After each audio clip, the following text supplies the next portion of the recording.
born in Oklahoma City. Wait, speak clearly and slowly, just in case I want to use this in the video. Oklahoma City. No, not why I interrupted. Start again and say, I was born. I was born. You want to put it right here?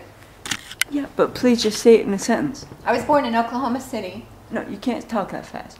Just say, I was born in Oklahoma City in 1921. Okay, let me do it. I was born in Oklahoma City in 1959 on September 2nd. Thank you. That would be a great soundbite. There you go. As she spoke about wild open spaces and outdoor adventures, I couldn't help but feel cheated. I listened to her stories in my sister's small condominium as we sat in a smaller living room where a smaller still open window gave shallow breath to the otherwise closed-off quarters. Born to Joe Retta and Benjamin Helms, my mother, Kathy Diane Helms, was one of a family of 6.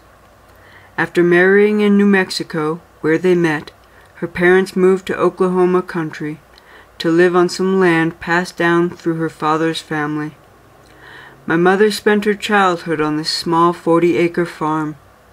These years are the fondest memories of her youth, she told me. I only had to ask her a few questions before her memories started pouring out freely. She told me about the chickens, the pigs, the meat cows, as they called them, and their dairy cow, Daisy. They also had a large garden. It was large enough that it needed to be tilled by tractor. Their farm wasn't a working farm, but a farm that supplied the family with the food and water that they needed to survive. She tells me about how her mother used to kill chickens with a dowel.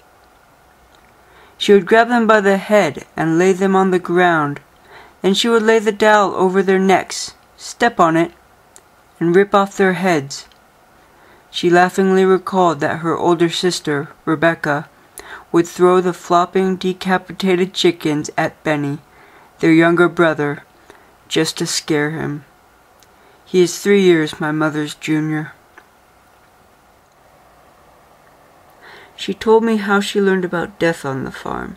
She discovered on one particular evening at the dinner table that beef came from cows, and that their dinner that night came from one of their meat cows, named Homer.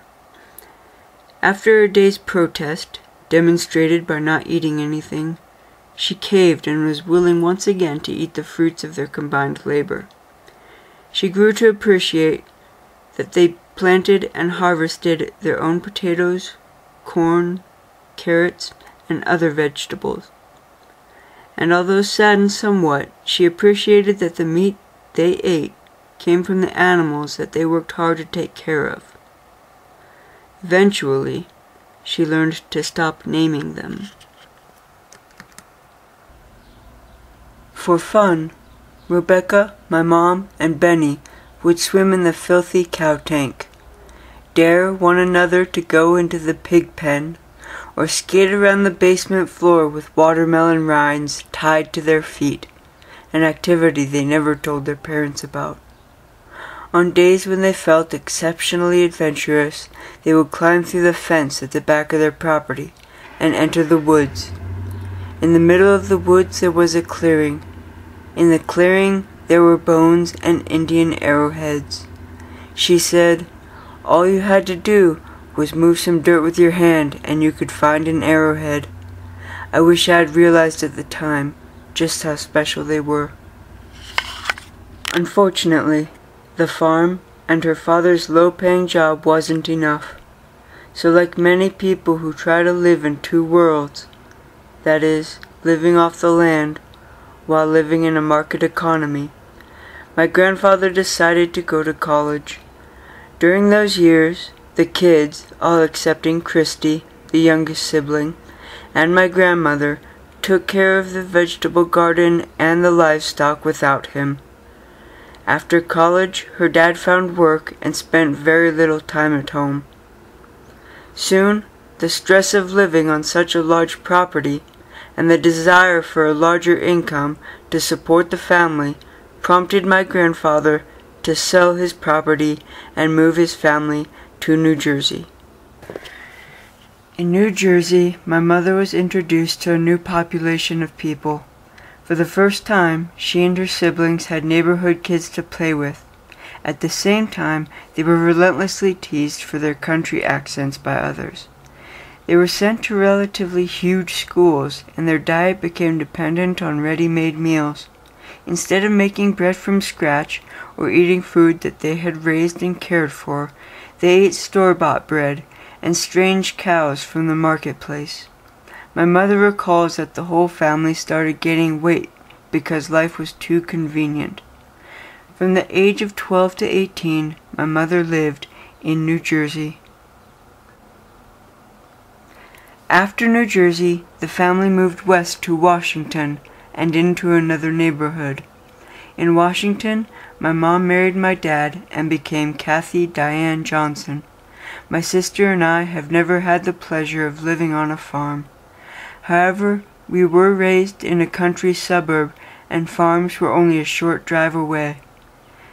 Though I had to enjoy farms from a car seat, my mom was always good enough to take me on country drives.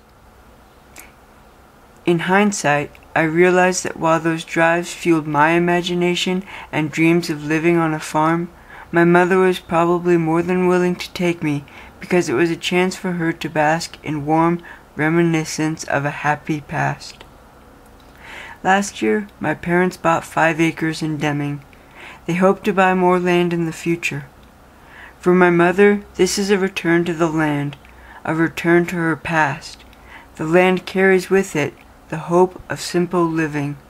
It serves as a refuge from the chaotic life that she has lived since moving to New York at the age of 12. The land is where she belongs. She said to me, "I am home again."